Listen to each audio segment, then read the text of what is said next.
Christelle, des médiathèques d'Annecy. Alors pour cette rentrée littéraire, j'ai lu Sidération de Richard Powers.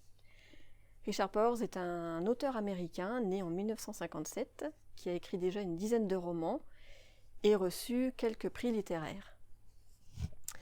Alors le premier mot qui m'est venu à l'esprit en lisant ce livre, c'est Algernon.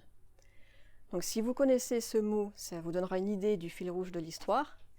Si vous ne le connaissez pas, je vous invite à ne pas aller chercher plus de renseignements et à vous renseigner à la fin de votre lecture. De toute façon, l'auteur le mentionne une ou deux fois dans le roman. C'est un roman écrit à la première personne. Et au début de la lecture, j'ai vraiment cru que c'était une biographie.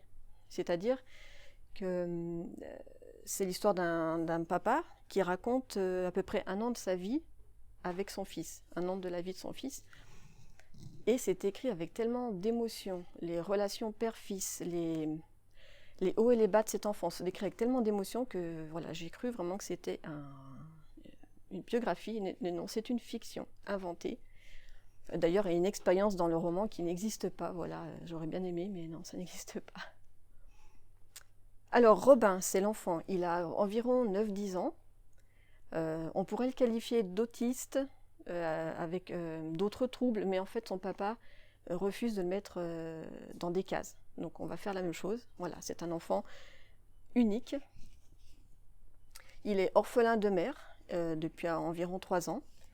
Et il continue à partager avec elle un immense amour et une immense sensibilité au monde animal. Il est vegan comme elle, et il est bouleversé par tout ce qu'on peut faire aux animaux. Il est capable de se taper la tête contre un mur, de hurler avec douleur. Par exemple, à la vue d'un reportage sur des massacres de vaches qui est victime d'une énième épidémie. Voilà. Donc ce lien avec sa maman va être exploité lors de cette fameuse expérience, justement, qui est censée le rendre beaucoup plus autonome, qui est censée lui donner plus de concentration, mieux gérer ses émotions.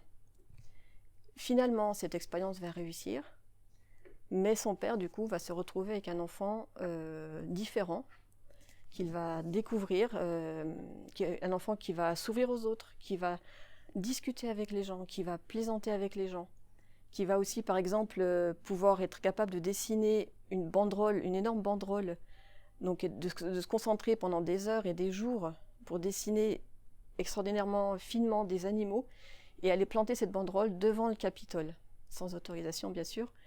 Et c'est une scène très, très, très belle du roman. Donc voilà, on nous parle vraiment de l'amour inconditionnel d'un père pour son fils, un père qui est quand même dépassé par cet enfant et qui a du mal vraiment, vraiment à l'apaiser. Et plusieurs fois dans le roman, il nous rappelle qu'il regrette profondément la perte de sa femme, du coup, qui était la seule personne qui était capable d'apaiser son enfant. Lui, la seule solution qu'il a trouvée, alors il est astrobiologiste, et son but dans la vie, c'est de trouver des planètes où il y a la vie.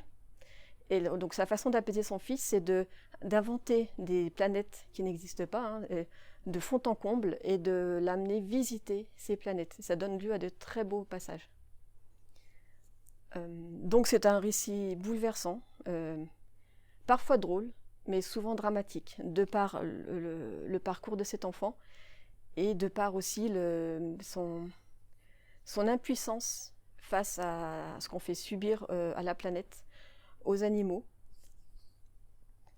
L'auteur nous met devant un constat qui nous touche qui peut nous toucher profondément, qui est l'incroyable indifférence en fait des humains face à ce qui se passe pour les animaux, pour la planète.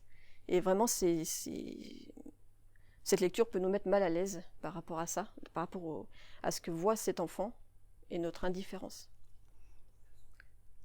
Je finirai en disant que voilà, si vous voulez vous plonger dans la vie d'un parent, d'un enfant différent, d'un enfant extraordinaire, si vous voulez vous plonger dans ce que peut ressentir un ou une végane, un ou une écologiste, plongez-vous dans ce livre, voilà. Il est vraiment plein d'émotions, bourré d'émotions. Je vais vous lire un petit extrait, justement une visite de planète. La planète Pélagos avait une surface qui faisait plusieurs fois celle de la Terre. Elle était couverte d'eau, un unique océan à côté duquel le Pacifique faisait figure de lac Michigan.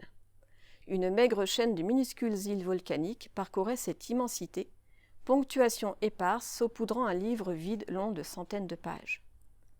Cet océan sans fin alternait bas-fonds et fosses profondes de plusieurs kilomètres. La vie s'étendait sur toutes ses latitudes, du torride au glacé. Des légions de créatures transformaient les fonds océaniques en forêts sous-marines. Des cétacés géants migraient en éclaireurs d'un pôle à l'autre sans jamais s'arrêter, et les deux moitiés de leur cerveau se relayaient pour dormir. Des goémons intelligents, longs de centaines de mètres, émettaient des messages sous forme de couleurs qui ondulaient sur leurs tiges. Des annélides pratiquaient l'agriculture, des crustacés bâtissaient des cités de tours. Des clades de poissons développaient des rituels collectifs qu'il fallait bien appeler religion. Mais rien qui sache maîtriser le feu, flairer des minerais ou confectionner des outils autres que rudimentaires. Et c'est ainsi que Pélagos se diversifiait et inventait des formes nouvelles toujours plus étranges. Au fil des âges, les quelques îles dispersées irradièrent de vie, comme si chacune était une planète propre. Aucune n'était assez grande pour couver de grands prédateurs. Chaque infime point de terre ferme était un terrarium hermétique, qui revendiquait assez d'espèces pour une terre miniature. Des dizaines d'espèces intelligentes disparates parlaient des millions de langues. Même les dialectes se comptaient par centaines. Aucune ville n'excédait la taille d'un hameau.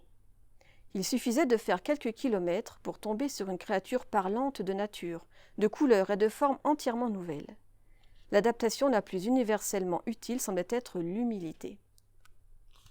On nagea à deux le long des veines de récifs à fleur d'eau pour plonger dans les forêts sous-marines.